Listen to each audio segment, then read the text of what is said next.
Hey folks, welcome back to DCS. So, recently I got an AB9 Moza Force feedback base for my Warthog joystick, and I've just been experimenting with it this week. So what I'm going to show you how to do today is load some profiles to fly some planes in DCS and basically get stuck in, because I've struggled to find a really easy, like, as you go user guide out to kind of dig for what to do. So first thing you want to do when you get your stick is download this software from the Moza website. So it's called Moza Cockpit. That much is quite simple. There's some guides online on the Moza website that tell you how to update the firmware and stuff, and that includes for the actual stick base itself. If you load a profile, then you can go down to the bottom left here. You can filter by game. So surprisingly, War Thunder is on that list. And then you go to DCS and it just lists them all. So these are all the things that have a default profile. So you've got the Yak, the Viper, the Phantom, the Spitfire, the Frogfoot. I think it's meant to be the T, but it does work for the A. I was using it earlier. Hornet. Tank Killer is the A10 C2 upgrade, but I would imagine it works for the regular one and probably the FC3 one as well. The Hind, that one's quite good. The Jeff, the Tiger 2, again, quite good. Albatross, the Hip. It's the B Tomcat, but I don't imagine there's much difference. I imagine this is the BF109, and there's the Mustang. So the Mustangs is the best one that I've tested so far in terms of what it really adds for you in terms of gameplay. So if we go back to DCS. Now in the software, you can actually set it. If you go on the base, you can set auto on or off. And if you do auto, it should change it automatically. Now, I've been told by a lot of people not to trust that. The hardest thing about using this is that there's really no way to know without checking the software if it's actually done it properly or not. I'll put the overlay on. We're doing 300, nearly 350 miles an hour. I'm actually having to use quite a lot of strength to pull left or right. So as you get slow, the control stiffness drops off and it just ends up being really floppy. So we're going vertical upwards. There's 150, and at this point the stick is literally weightless and it's now shaking very hard. There's a lot of buffeting. It's actually rattling my entire desk, and as the speed picks back up, the controls will stiffen back up, and it really helps you hold like right on the edge of a stall. So when you're very, very fast, within nearly 400 miles an hour, and you pull hard, right now it's telling me that if I pull harder it's going to ramp up the stick pressure, and now I can really feel exactly when that's going to go because it starts shaking. I wonder if the shaking's actually visible. Yeah, you see on the overlay in the bottom left, it just starts properly freaking out. It jiggles with about the same rate as the visual on the screen, and I can just feel that whole jiggling around. Oh my Jesus Christ. It's like when when your washing machine's running and it's got like an asymmetric load, like it's got something heavy in it, and it just sort of jiggles the whole washer around. That's what it sounds like. It really jiggles my entire desk. So P51, one of the better ones. Oh, also when you fire, look at the overlay for that. It really throws it everywhere. It's actually kind of crazy. So the F5 has impressed me. So the F5 has a control for if you're using a spring-loaded stick, the Aileron limiter. If I try and roll, if you look at the overlay, then I get to a certain point and it just bounces me off it and it won't let me go that far. And that bouncing, the stick is literally doing that in my hand. The motor is enough to override what my hand can push through. But if I force through that, then I unlock the full roll potential of the F5, which without a force feedback stick you need to bind a key to get to. So if you look, that's like the normal, you can actually see it bouncing even on there. But if I force it, look how insane that max stick deflection is. And then if I get the speed up, so we're pushing 0.9, we're doing 500 knots, and as I pull, the harder I pull back, the stiffer the resistance gets until the speed bleeds off, just like in the Mustang. Except it never goes quite so far as being floppy, because the stick, I think, does have a natural spring-loaded center point in the F5. It feels good. It's very nice and easy to hold your rate because you can just keep the pressure feeling consistent. You know that if the pressure starts to feel lighter, that it's because you're losing speed and you're not having to fight the air resistance as much. And if it starts to get stiffer, then you know that you're actually gaining speed rather than holding it. So it makes holding speed much, much easier. And the other thing as well is that every single plane now feels completely different, even though you're using the same control interface for all of them. It markedly sets them apart. Now, the Phantom has a lot going for it. It has all the same things that the F5 does, but you also get like a really notable, like, I'd consider it like a chunk noise. It is unfortunate I don't have a camera to show you like what I'm actually doing with my hands and show you the actual physical unit itself, but the overlay actually works quite well for that purpose, I think. And I do plan on having the overlay on in future videos when I'm using it online. If I put the overlay on, I can use boresight mode, and I can just fire a sparrow like this. So if you watch down in the bottom left when I fire, we have a friendly 5 o'clock.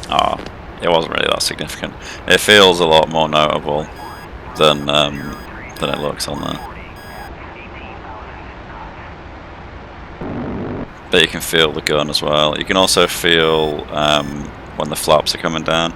If you've ever had your phone like on a desktop and it vibrates, whenever you're dropping your gear or your flaps, then it's very similar to that. Like the way that the mount attaches to my desk at the moment. I am planning on floor mounting it with the center stick, but for now I've got it as a side stick. It's as if your phone's vibrating on the table, except you can feel it through the stick. Oh, also the Phantom has that thing that people always show off, where as you move the trim hat, but you can actually feel it moving the natural center rest position of the joystick, which is quite cool.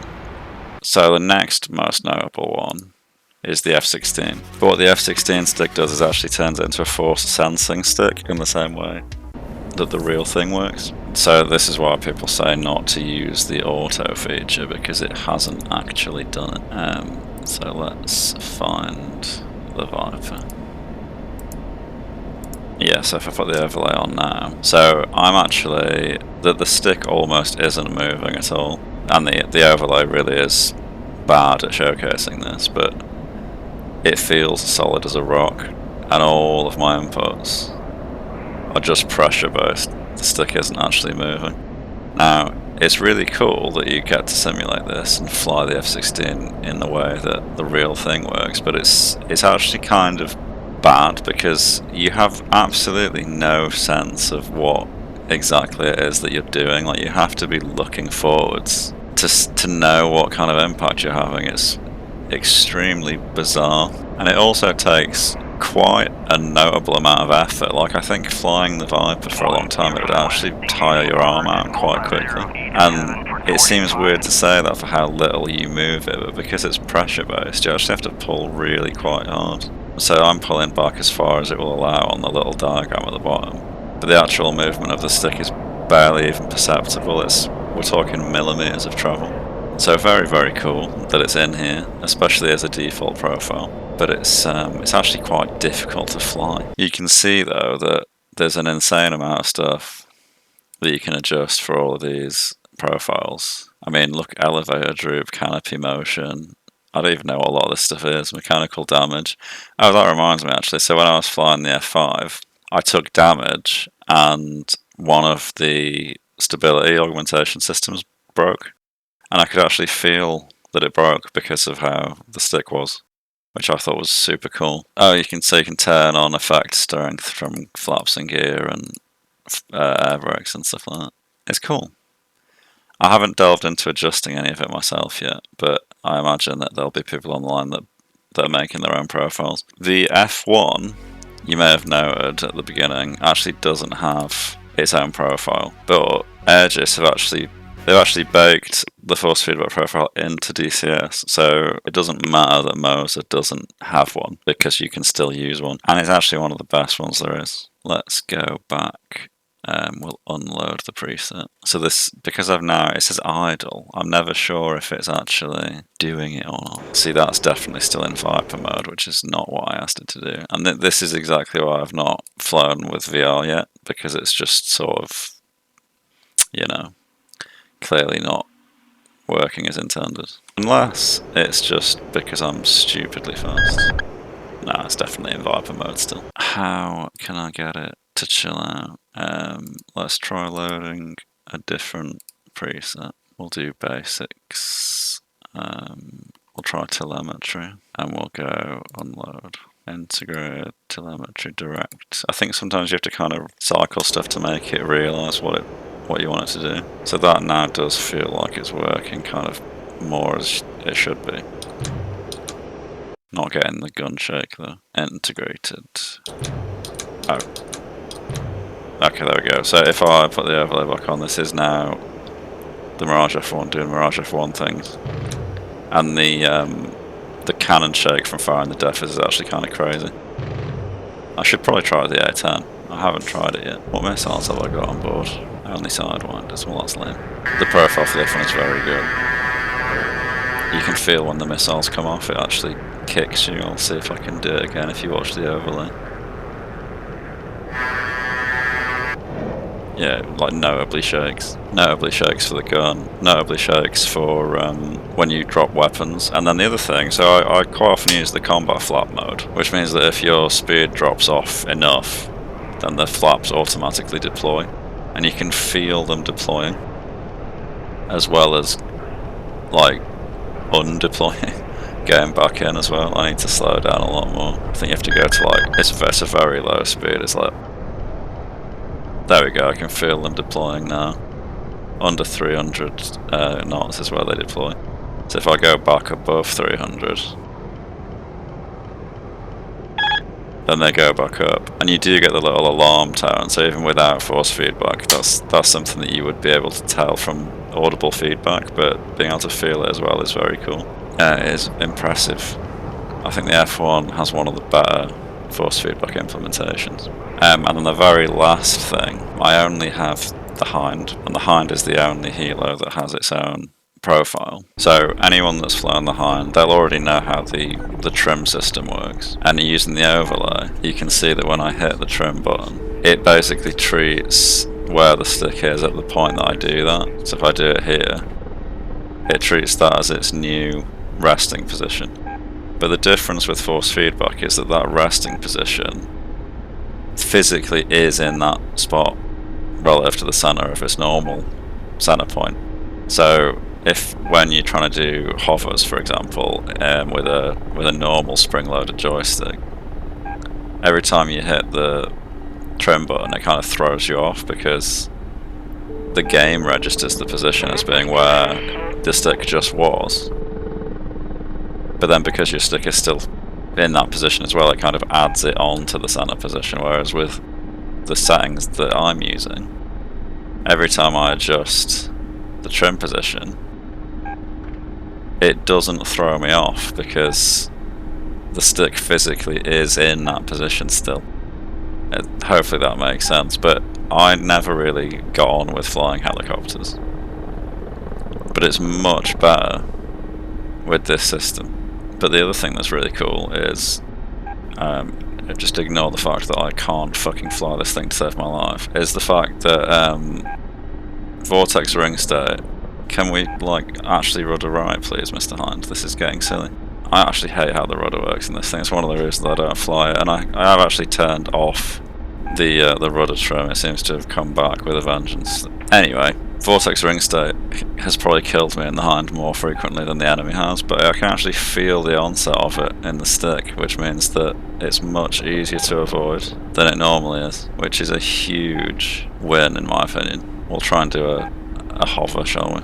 Oh, I'm starting to get the shakes because we're right on the level climbs. If it starts to fall too fast, then I'll know that we're about to enter VRS.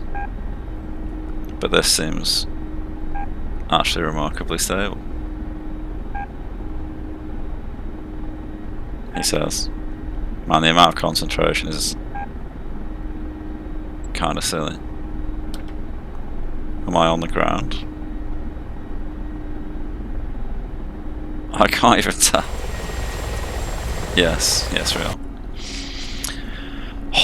But yeah, so if whilst we're just sat here, move this and put it in the middle and then hit trim. Yeah, so it saves your center position, so my stick is now perfectly centered. If I want to move it all the way to the right and then save it, then it saves it and it just holds in that position, and my stick is now in that position.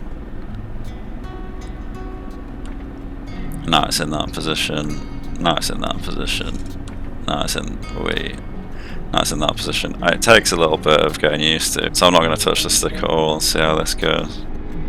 Okay, it went horribly. I don't know why I tipped over like that actually. Point being though, that trim works much better with a force feedback stick. I think that's it for now. But I intend to do some sorties flying maybe everything I've just shown you. Definitely the main four, the Phantom, the F5, the F1, the P51, that was it. So keep your eyes peeled for any videos on those topics coming up in the future. I am impressed with it initially because the setup's a bit meh, and I'm not mega keen on the fact that there isn't a profile for everything yet. I don't know how frequently they were added, like maybe 8 months ago they were none, and then they add a new one every so often. I don't know who makes them, I don't know how legit to the actual aircraft they are, but having more would be, I think, would make it a much more viable purchase. But I'm impressed with it otherwise.